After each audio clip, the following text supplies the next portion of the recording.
कि नया मुसलमान प्याज गप गप खाता है कि ताकि बुझे कि साहब ये खांटी मुसलमान हो गया। तो अब इनको कौन गपा गप प्याज खिला रहा है? हमारे अजीज हैं मैं सम्राट चौधरी, हम सोचा था कि उनको मोबाइल से बोलें, मगर फिर हम सोचे कि भैया पद पे जो बैठ जाता है तो सबसे बड़ा हो जाता है।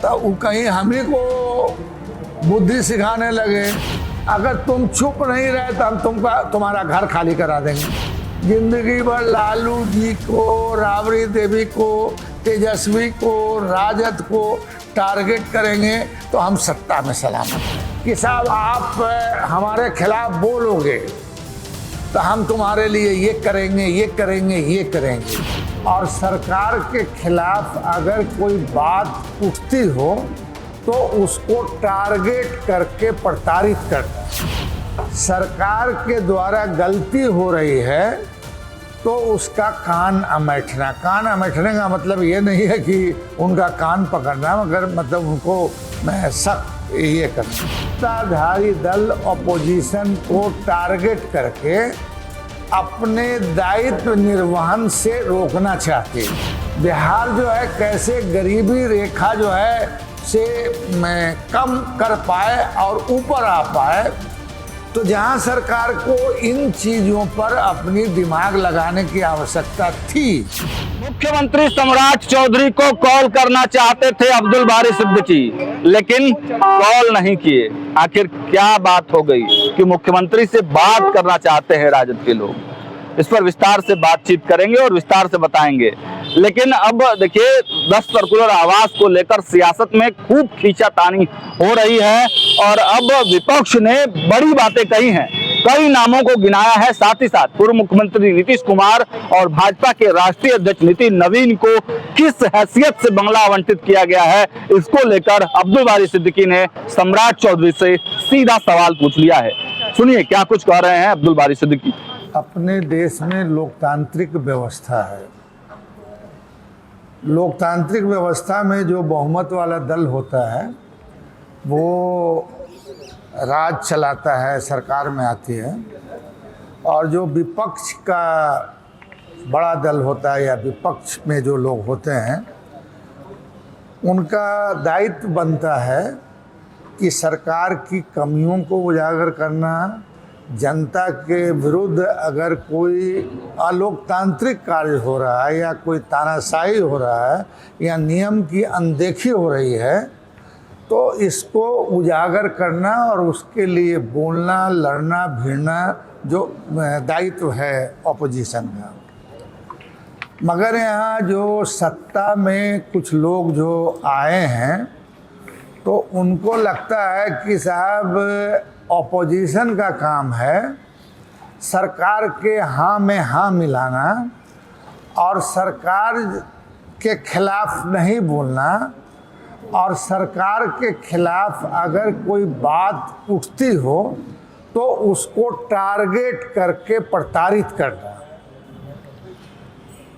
अब जब भी ऐसा हुआ है कि डेमोक्रेटिक सिस्टम में ऑपोजिशन को दबाने की कोशिश की गई है तो इस देश की आवाम ने उसको स्वीकार नहीं किया है। और स्वीकार उसके कई उदाहरण हैं, आप जानते हैं, उसको दोहराने की ज़रूरत नहीं है।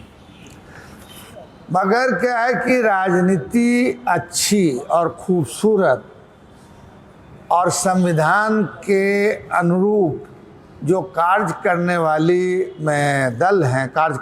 दल हैं, तो ये खूबसूरती है कि जब सरकार की कमियों को उजागर करना और अगर सरकार के द्वारा गलती हो रही है तो उसका कान अमेठना। कान अमेठने का मतलब ये नहीं है कि उनका कान पकड़ना, मगर मतलब उनको मैं सख्त ये करना।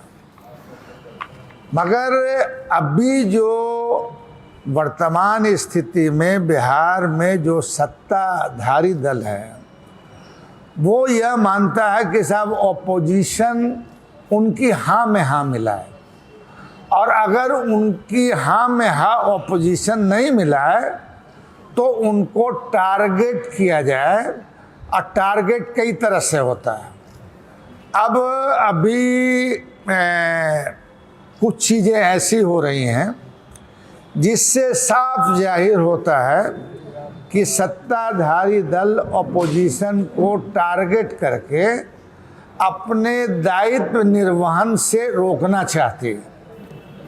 अब एक उदाहरण आप ले लीजिए। अब हम पहले का, चूंकि अभी इस सरकार में पहले जो अपोजिशन पार्टी का रोल हुआ करता था और पहले जो अपोजिशन पार्टी के नेता विरोधी दल हुआ करते थे, उनकी जो कदर होती थी, अब उसको तो दोहराना बेकार है। हालांकि सब लोग, सत्ताधारी दल भी, अपोजिशन भी, आज जननायक कर्पूरी ठाकुर का नाम लिया करते हैं। जननायक कर्पूरी ठाकुर ने कभी भी असंसदीय, अमर्यादित और संविधान के प्रतिकूल कोई आचरण नहीं किया।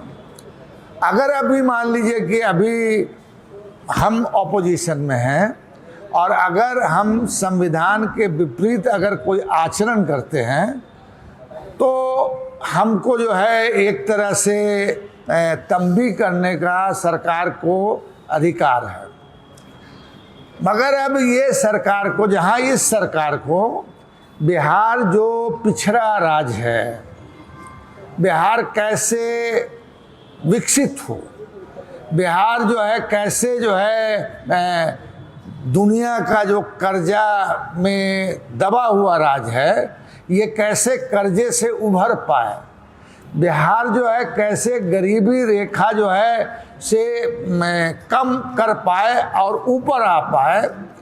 तो जहाँ सरकार को इन चीज़ों पर अपनी दिमाग लगाने की आवश्यकता थी, वहीं अब लगा रही है कि साहब कैसे ऑपोजिशन को टारगेट किया जा सकता है, कैसे ऑपोजिशन को जो है अपमानित करने की कोशिश की जा सकती है, कैसे ऑपोजिशन के जो बहुत सारे अधिकार हैं उनका हनन किया जा सकता है, और कैसे ऑपोजिशन को थ्रेट करके कि साहब आप हमारे खिलाफ बोलोगे तो हम तुम्हारे लिए ये करेंगे, ये करेंगे, ये करेंगे।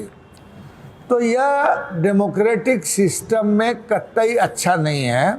और जो भी डेमोक्रेटिक प्रेमी हैं और जिन्होंने डेमोक्रेसी की रक्षा के लिए मतलब अपना सर्वस्व निछावर कर दिया है, वो कभी सरकार के इन कृत्यों का मतलब समर्थन नहीं कर सकती है, उसके विरोध में आएगी। और मुझको लगता है कि विरोध करना चाहिए ऑपोजिशन को जो कर रही है। अब छोटी छोटी सी बात है, अरे आपको मुझसे लड़ना है तो मेरे नीतियों से लड़ो, मेरे अगर किसी तरह के कार्य हैं उनसे लड़ो। अब मगर क्या है कि अभी ऑपोजिशन पार्टी से मैं सत्ताधारी दल मतलब एक तरह से चिढ़ाने के लिए, अपमानित करने के लिए और ये कहने के लिए कि हम तुमको देखो सबक सिखा रहे हैं, अगर तुम चुप नहीं रहे तो हम तुम्हारा घर खाली करा देंगे, हम जो है तुम्हारा सुविधा ले लेंगे, हम जो है कई तरह की चीज़। अब अभी जो हमने देखा है कि मकान का आवंटन का जो है सब नियम कायदा बना हुआ है, परंपराएं भी हैं, और खुद बोलते हैं लोग कि साहब बिहार गरीब राज्य है। और अभी तो प्रधानमंत्री का भी आया कि साहब इस तरह की जो समस्या पैदा हुई है इसमें थोड़ा सादगी का आचरण में संदेश जाना चाहिए जनता के भी। मगर हमारे अजीज भी हैं, साथ भी रहे हैं, कई दल में रहे हैं, समझा कि नहीं। अभी मुख्यमंत्री जी, मुझे घोर आश्चर्य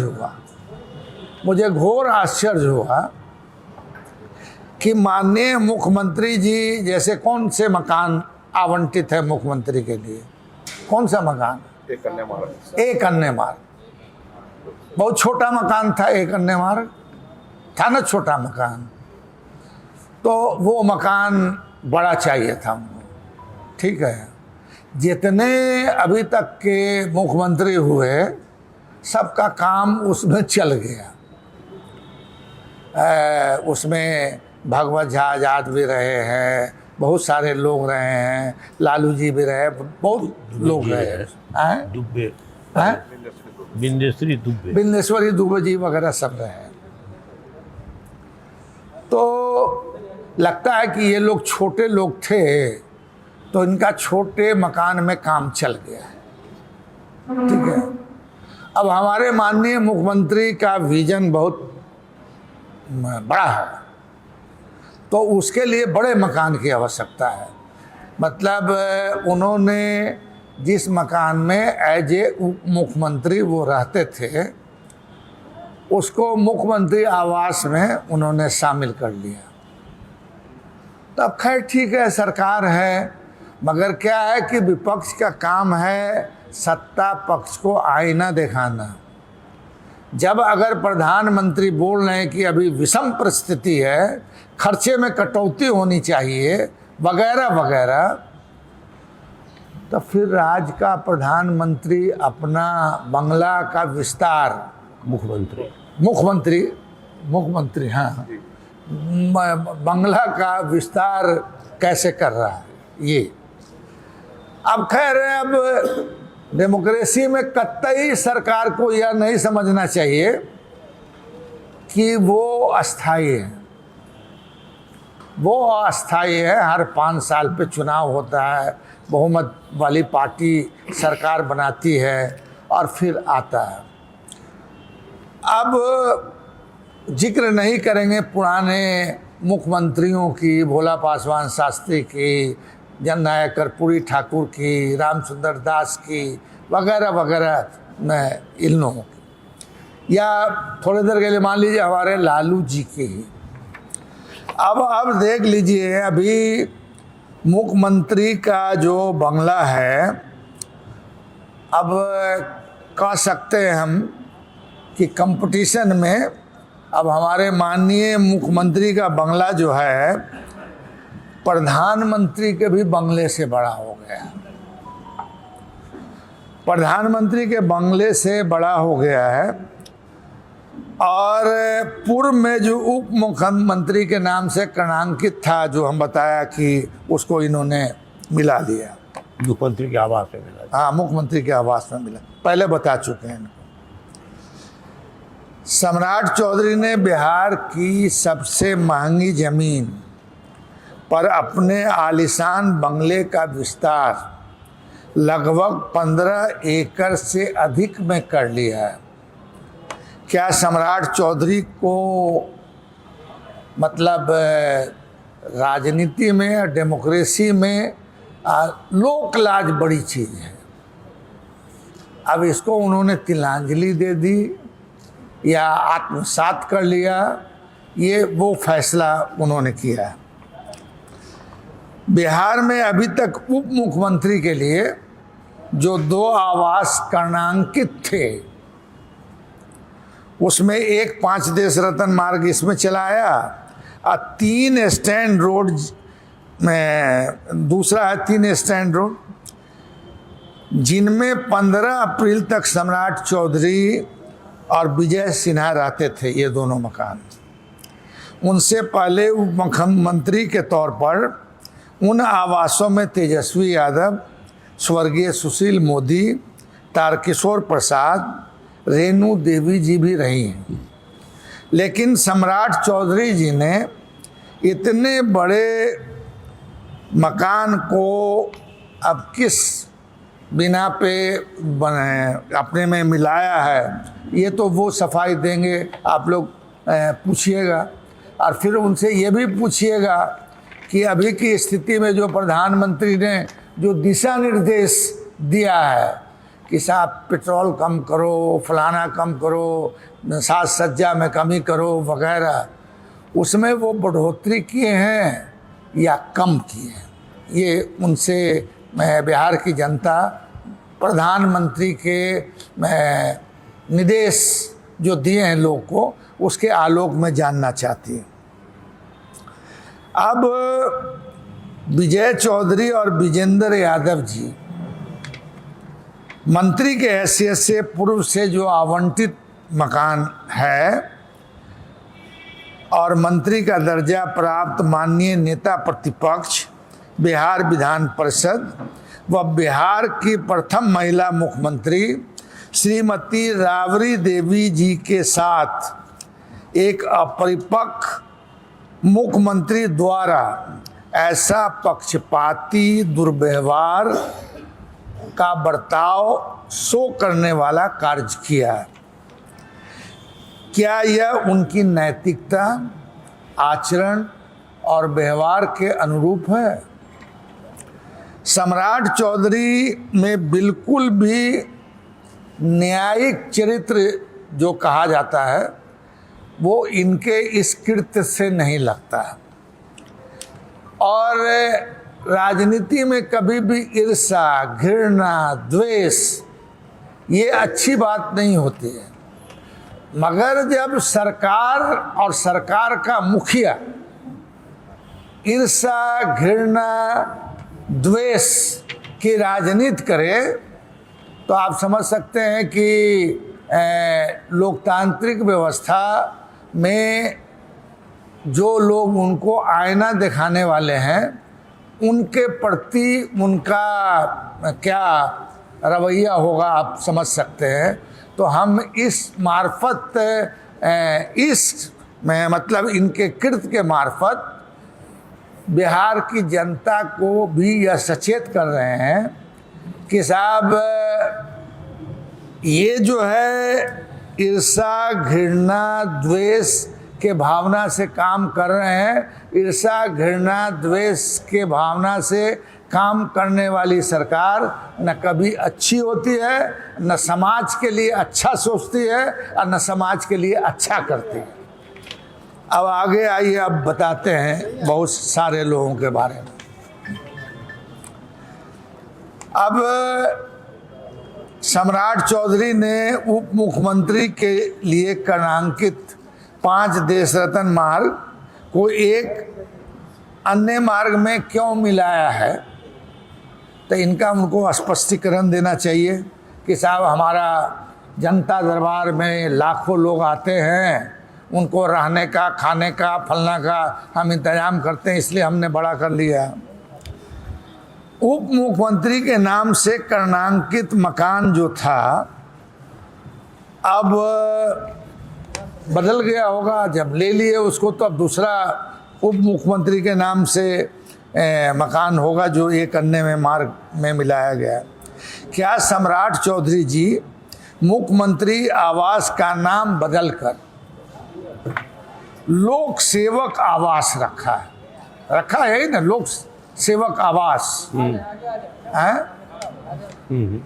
तो लोक सेवक का संदेश आप जनता में क्या दे रहे हैं? यही दे रहे हैं, कर्पूरी जी वाला दे रहे हैं। कर्पूरी जी का आचरण व्यवहार में आप आत्मसात कर रहे हैं। लालू जी वाला जो गरीबों को में के साथ चटाई पे बैठते थे, खटिया पे बैठते थे, उसका दे रहे हैं। क्या दे रहे हैं?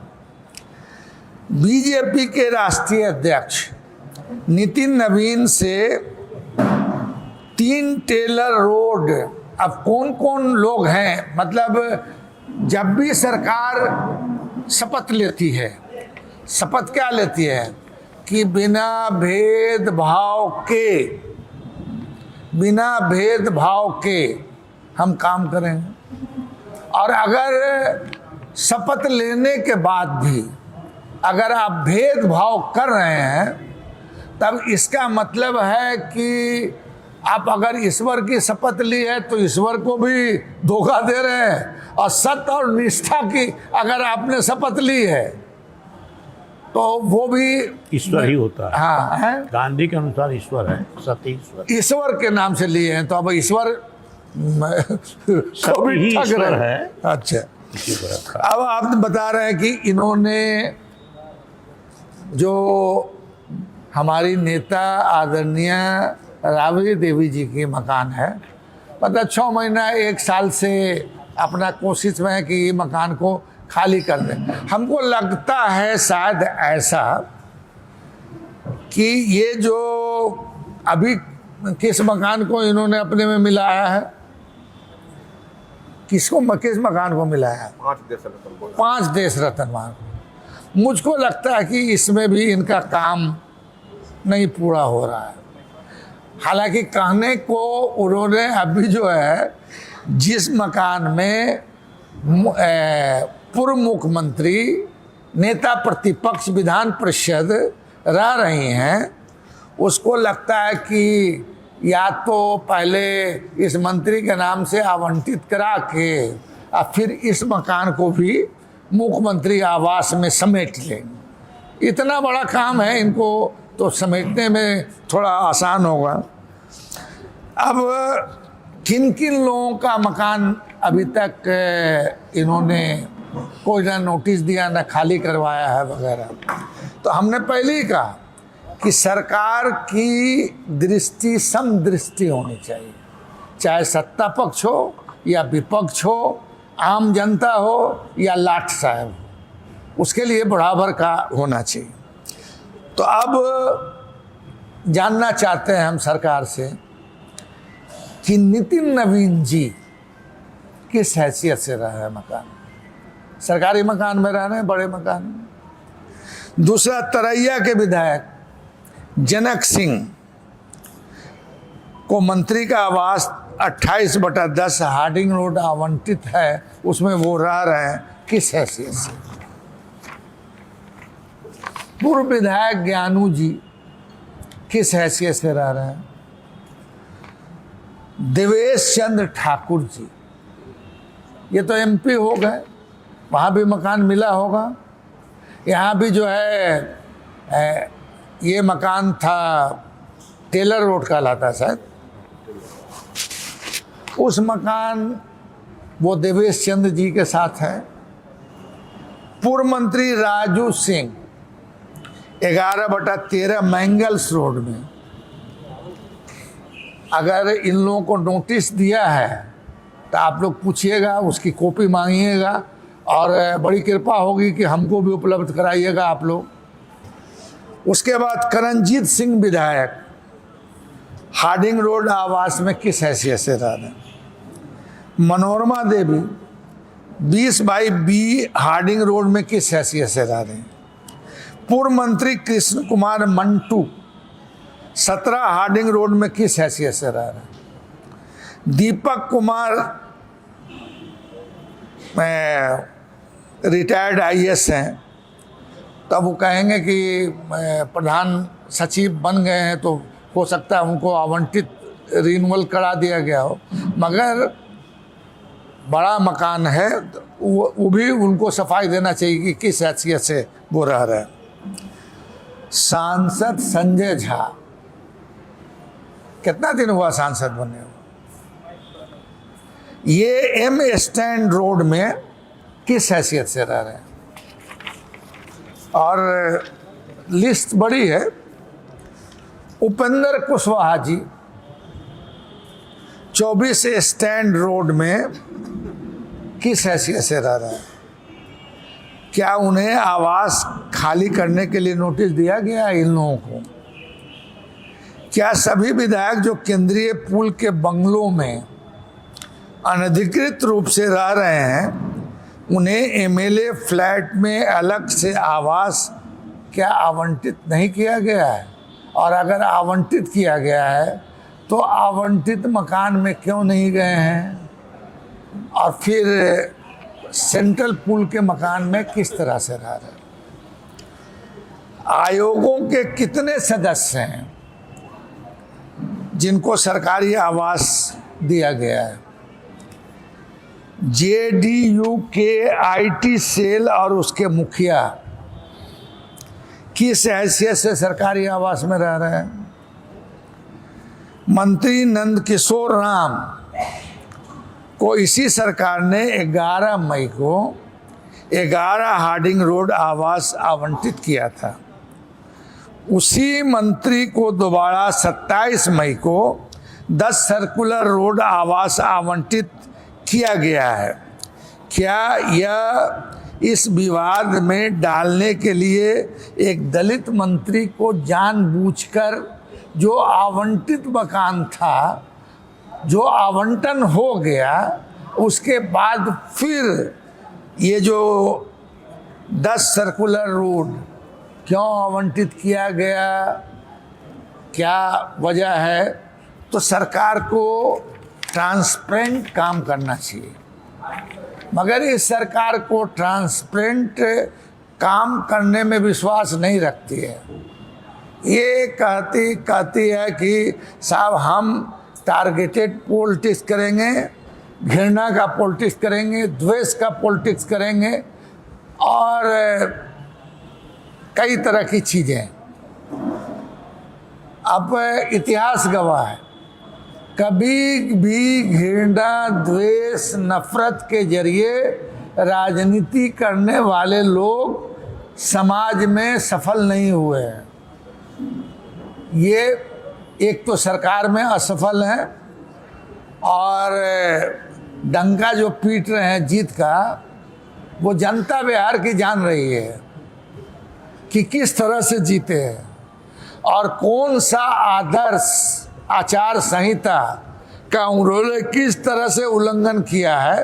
अब तो पूरे देश में ये मामला उठ रहा है। अब पूर्व मुख्यमंत्री को कोर्ट का आदेश है कि पूर्व मुख्यमंत्री को बंगला आवंटित नहीं किया जा सकता है। कोर्ट ने किया है ऐसा, हाई कोर्ट ने। तो अब ये जानना चाहेंगे कि अगर हाई कोर्ट का आदेश है तो माननीय नीतीश कुमार जी को और जीतन राम मांझी जी को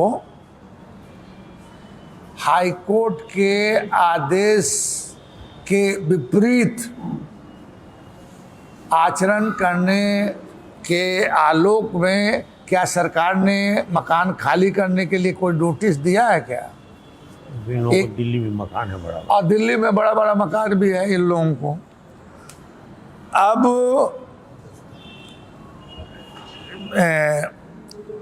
यहाँ जो है दोनों पूर्व मुख्यमंत्री के रूप में बंगला आवंटित है। लालू जी को पूर्व मुख्यमंत्री के रूप में क्यों नहीं आवंटित है?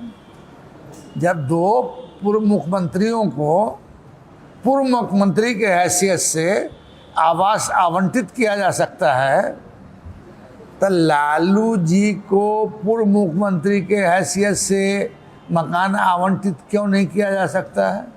और अगर नहीं किया जाता है तो नियम तो समदृष्टि वाली होनी चाहिए ना। अगर इनका नहीं करते तो उनका भी नहीं कीजिए, एक तरह का नियम बनाइए। राबड़ी देवी जी नेता प्रतिपक्ष है। लोकतांत्रिक व्यवस्था में सदन नेता और नेता प्रतिपक्ष दोनों को एक तरह से जो है माना गया है डेमोक्रेसी में कि बिना विपक्ष के डेमोक्रेसी का कोई माने नहीं है। अब उन चीज़ों को अगर ये तोड़ रहे हैं तो किसी को भी समझना चाहिए कि सत्ता किसी का बपौती नहीं होता है। सत्ता आती है, जाती है, और सत्ता में आपके वही काम याद किए जाते हैं जो आप अच्छे काम करते हैं, वो याद किए जाते हैं। और जो टारगेटेड काम करते हैं इसको आम जनता भी पसंद नहीं करती है, और आम जनता यह कह रही है कि साहब जानबूझ के लालू यादव को, राबड़ी देवी को टारगेट किया जा रहा है। इतिहास गवाह है कि जब टारगेटेड पॉलिटिक्स हुई है तो उसके विरुद्ध जनता खड़ी हुई है और 2/3 मेजॉरिटी में टारगेटेड पॉलिटिक्स करने वाले लोगों को हराया। अब ये लोग तो पिद्दी हैं, बड़े लोग अब स्वर्गीय हो गए, उनके विरुद्ध हम लोगों ने भी आंदोलन किया, सारे दल के लोगों ने किया, बड़े बड़े लोग किए, जौहर साहब, चौधरी साहब, मधु दंडवते, SM जोशी, लोकनायक जयप्रकाश नारायण वगैरह वगैरह। ठीक है, अभी इतनी बड़ी हैसियत के लोग नहीं हैं, मगर उनके आदर्श हैं और उनका बताया हुआ मार्ग है, उस मार्ग पर चल के एक बड़ा आंदोलन तो तैयार होगा, जनता के बीच जाएगा लोग। और इनकी दोहरी चरित्र का, अरे अभी आप मुख्यमंत्री बने थे, आपको ये सब कंट्रोवर्सी में पढ़ने की आवश्यकता नहीं थी। आपको करना था गांव के लिए, गरीब के लिए, गुरबा के लिए क्या आप कर रहे हैं, उस पर फोकस करना चाहिए था। उस पर फोकस नहीं है। ये समझ रहे हैं कि हम जिंदगी भर लालू जी को, राबड़ी देवी को, तेजस्वी को, राजद को टारगेट करेंगे तो हम सत्ता में सलामत रहें। यही भूल हम लोगों से भी थोड़ी हुई थी, तो आ गई ना 2/3 मेजोरिटी में श्रीमती इंदिरा गांधी आई थी। अब एक चीज़ और हम बताना चाहेंगे कि ओछी राजनीति जो होती है, इसको कोई पसंद नहीं करता। हमारे अजीज हैं मैं सम्राट चौधरी, हम सोचा था कि उनको मोबाइल से बोलें, मगर फिर हम सोचे कि भैया पद पे जो बैठ जाता है तो सबसे बड़ा हो जाता है, तो वो कहीं हम ही को बुद्धि सिखाने लगे। तो हमने सोचा कि आपके मार्फत मुख्यमंत्री को भी संदेश चला जाए, इनकी पार्टी को भी संदेश चला जाए, और बिहार की जनता जो मालिक है उसको भी संदेश चला जाए। राजनीति में लोकलाज कि अगर तिलांजलि किसी ने कर दिया तो समझिए डेमोक्रेसी का भट्ठा बैठ जाता है। और लोकलाज बड़ी चीज है, उस लोकलाज की यह सरकार तिलांजलि दे रही है। अब पता नहीं कौन इनको, अब पता नहीं, वो एक कहता ना कि नया मुसलमान प्याज गप गप खाता है, कि ताकि बुझे कि साहब ये खांटी मुसलमान हो गया। तो अब इनको कौन गपा गप प्याज खिला रहा है, ये इनको समझना चाहिए। हमारे अजीज हैं, हम अभी भी कहेंगे कि डेमोक्रेटिक सिस्टम का आदर करना हमारा और तुम्हारा दायित्व है, सत्ता पक्ष का और विपक्ष का। और अगर आप डेमोक्रेटिक सिस्टम में किसी को टारगेट करके पॉलिटिक्स करते हैं तो टारगेट पॉलिटिक्स कभी ना अच्छा हुआ है ना होगा, और इसका सजा आपको भुगतना पड़ेगा।